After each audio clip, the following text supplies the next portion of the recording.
it's interesting that you bring that up, that sort of tension, I suppose, between sometimes our idea of what's right and sort of realities and the necessities of life. And there are two things which actually come up in this book. And one is obviously conservationism, which you talk about a lot. And again, that was really eye-opening for me, just how you discuss how obviously it's a noble ideal and obviously it's what we're all working towards, but just that tension between you being up close and personal with people who are using that land to earn a living.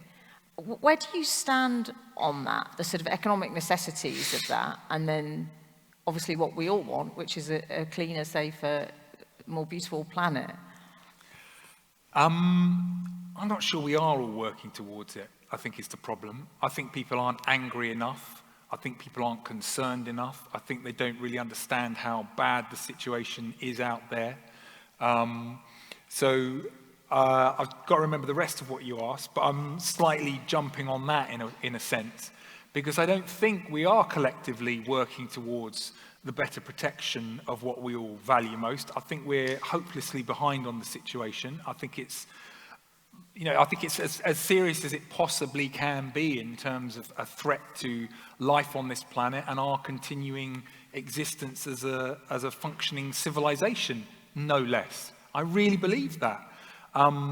So how the hell do we navigate that in a TV program? It's very hard. I start from the point of view that I think fundamentally I really like human beings. I really like us. I really like people out there. I'm not somebody who wants to scrub us from the scene to let nature run riot. I think of us maybe a bit more than most people. The average respondent might not see as I do that we are part of nature in such a fundamental way. You know, for people who live in a city, it's hard. I'm not suggesting all you lot, but you know, walking here just from the tube, I was just so struck by how easy it is to forget that you're connected to Mother Earth and nature. I mean, I know it's kind of obvious to say it in concrete Barbican, but just up the road, I walked past this micro garden that's supposed to be greening the environment. And in a way, things like that are beautiful, and then maybe they're a reminder, but I also worry that people might think that's kind of enough. You know, how do we navigate it? I do it with difficulty. It's the biggest challenge, is trying to show in the programs the scale of what 8 billion people are doing and have done to planet Earth. And, you know, I don't feel we have to convince people anymore who don't believe in climate change. I think we're past that point. I don't feel the need He's not to in power anymore, it's fine. Pardon? No. I don't feel I need to explain or really provide proof of that in a program. I think we're moving on to here is what's happening and here is how it's affecting people.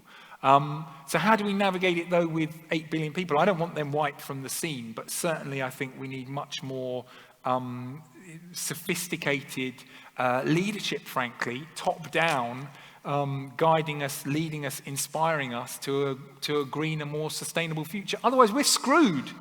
I mean, we really are. And you don't have to believe a telly board, but okay, believe a telly board. I've been out there. I've spoken to the people. I've been in all these different countries around the world. I've stayed with indigenous people in remote parts of planet Earth who say to me, unprompted, our climate is changing. What the hell is going on? They're feeling it tangibly, practically, physically, and that should frighten all of us. We're in a war now. We are in a war for the preservation of complex life on planet Earth.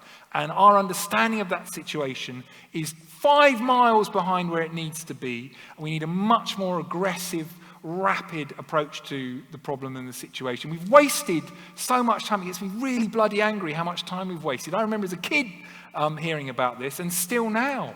You know, and we could be and should have been doing so much. It's not acceptable, and we need much clearer, better leadership nationally and globally on it.